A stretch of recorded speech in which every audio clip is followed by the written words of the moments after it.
মুসলমান ভাইদের মধ্যে আমি একটা বৃহস্পতিবার সকালে নির্বাচনী গণসংযোগে নামেন বিএনপি মহাসচিব ও ঠাকুরগাঁও ১ আসনে ধানের শীষের প্রার্থী মির্জা ফখরুল ইসলাম আলমগীর। এ সময় তিনি জানান, দীর্ঘ ১৫ বছর পর জাতি একটি ভালো নির্বাচন পেতে যাচ্ছে।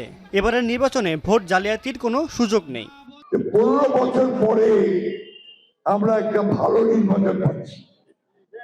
এর আগে ৩টা নির্বাচন হয়েছে, কোনটাতে আমরা ভোট করি নাই। ছাত্র জনতার আন্দোলনের ফলে সরকার পরিবর্তন হয়েছে। আমরা এবার একটা সবাই এই দেশের নাগরিকরা সুযোগ পেয়েছি, এবার একটা সুষ্ঠু ভোট আমরা দিতে পারবো। খুলনায় নির্বাচনী ইশতেহার ঘোষণার সময় খুলনা ৫ আসনে ১১ দলীয় জোটের প্রার্থী ও জামায়াতের সেক্রেটারি জেনারেল মিয়া গোলাম পরোয়ার অভিযোগ করেন, পানির স্রোতের মতো কালো টাকা বিলানো হচ্ছে। এ সময় তিনি নির্বাচন সুষ্ঠু হওয়া নিয়ে সংশয় প্রকাশ করেন। আমরা এখন একটু সংশয় প্রকাশ করছি আজকে।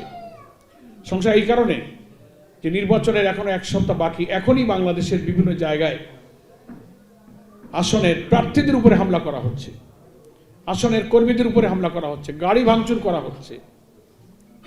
নারী কর্মীদের কোনো মার্কার পক্ষে ভোট চাইতে গেলে, মিটিং করতে গেলে তাদের পর্দানশীল মাদের বোরখা টেনে খুলে ফেলা হচ্ছে।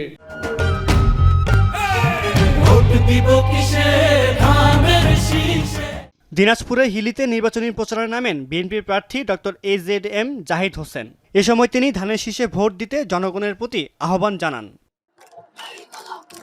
কক্সবাজারে নির্বাচনী জনসভায় যোগ দেন ১১ দলীয় জোটের প্রার্থী এনসিপি নেতা নাহিদ ইসলাম ও জামায়াতের নায়েবে আমির সৈয়দ আবদুল্লাহ মোহাম্মদ তাহের। এ সময় নাহিদ ইসলাম নতুন জালেমদের আসন্ন নির্বাচনের মাধ্যমে রুখে দেওয়ার কথা জানান। আর নির্বাচনে কারচুপি হলে জনগণ তা রুখে দিবে বলে জানান সৈয়দ আবদুল্লাহ মোহাম্মদ তাহের। নির্বাচনে যদি কারচুপি হয়, কোনো ষড়যন্ত্র হয়, তাহলে এই জাতি সেটাকে রুখে দেবে, এই নির্বাচনকে কোনোভাবে মেনে নেবে না। তারাই নতুন জানেন, যারা ৫ই আগস্টের পরে নতুন করে জমি দখল শুরু হয়েছে, যারা ফ্যাসিস্টদেরকে পুনর্বাসনের নীতি নিয়েছে, যারা কথিত বন্ধু রাষ্ট্রকে তোষণের নীতি নিয়েছে, তারাই বাংলাদেশের নতুন জালেম হিসেবে আবির্ভূত হয়েছে।